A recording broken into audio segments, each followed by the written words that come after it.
more crucial time for an organization like NAWBO to exist, as there has never been more women business owners in the marketplace. Forbes indicated that in 2014 alone, the number of 10 million plus women-owned firms will increase by 57%. We need to be supporting one another. I know I am committed to this, and I hope you are too. At NAWBO, we continue to tackle critical subject matters like the confidence issue. Long before this became a hot topic and early on in my career, I ran head-on into this issue. I had a client that backed out of a deal at the 11th hour over 50 cents. She indicated that maybe I wasn't tough enough if I couldn't achieve the terms she wanted. That was the first time a client ever fired me. Now, what I didn't know at the time is that it had nothing to do with me. She was incredibly nervous and petrified to sign a long-term commitment and looking for any excuse to back out, but regardless, the damage was done. For the next several weeks, I continued to break down that deal in my head to figure out what I did wrong. I started to question all of my other deals I was negotiating, everything I was doing, and after weeks of self-imposed torture, clearly I needed help with this issue. One of the places I brought this challenge to was NAWBO, and what I found was that everyone at the table had been through something similar. They told me that there's not a business owner out there that has not had a weak moment of self-doubt, and gave me some incredible advice to overcome that hurdle. When you're a business owner, it doesn't matter how much funding you have, where your college degrees are from, or who you have in your network if you are not confident about what you do.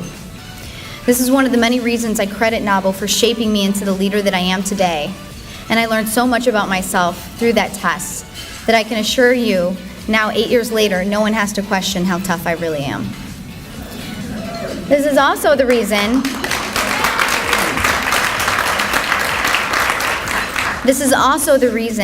that when I saw Charlotte Beers speak at the national conference 2 years ago, I was transfixed. Have you ever been in an audience where you feel like someone is speaking directly to you? Charlotte was referring to self-imposed roadblocks and not to let someone tell you who you are. She said you have to keep your own scorecard. It has to include the good, the bad, and the ugly. She spoke for 60 minutes that day as the keynote, and then led a breakout session the next day for standing only, like room. There was 500 people in the room, so clearly I wasn't the only one that was having that reaction.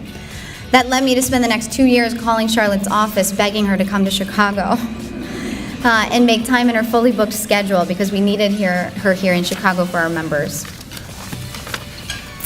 In the highly competitive and often cutthroat world of advertising, Charlotte became the first ever female CEO in the advertising world, literally shattering the glass ceiling.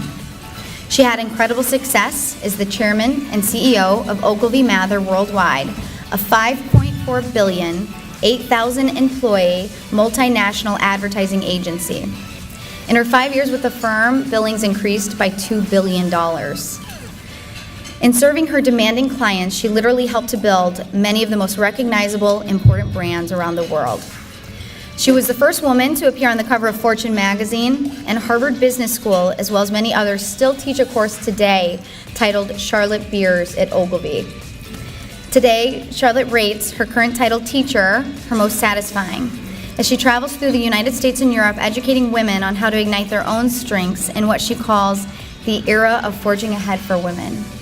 Her pioneering experiences have been captured in her book, I'd Rather Be in Charge. And by chronicling both successes and mistakes, Charlotte proves that finding your own personal style of leadership is the only way to take charge, find satisfaction, and gain confidence in an ever-evolving workplace of today. I hope everyone can take something away from what she has to say today and has the same experience I did when I first saw her. She was certainly well worth the wait, and to simply say we are beyond thrilled to have her just doesn't seem to do it justice. So please help me in welcoming Miss Charlotte Beers.